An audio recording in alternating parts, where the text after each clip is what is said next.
भगवान शिव देवों के देव माने गए हैं और उनसे जुड़ी कई बातें और रहस्य ऐसे हैं जिनके बारे में बहुत कम लोग जानते हैं।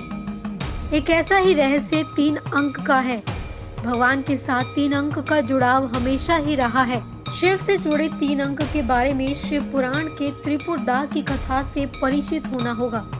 इस कथा के अनुसार एक बार 3 असुरों ने अजय बनने की कोशिश में 3 उड़ने वाले नगर बनाए थे और इसका नाम त्रिपुर रखा था।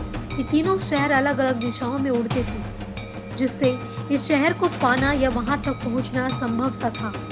असुर आतंक कर इन शहरों में चले जाते थे और इनका कोई अनिष्ट नहीं होता था। इन शहरों को नष्ट करने का बस एक ही रास्ता था कि तीनों को एक ही बाण से भेदा जाए।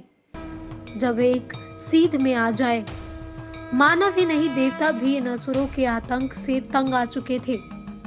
तब देवता शिव की शरण में भाग कर गए। तब शिव जी ने धरती को रथ बनाया और सूर्य चंद्रमा को उस रथ का पहिया, साथ ही मदार पर्वत को धनुष और काल के सर्प आदि शेष की प्रत्यंचा चढ़ाई।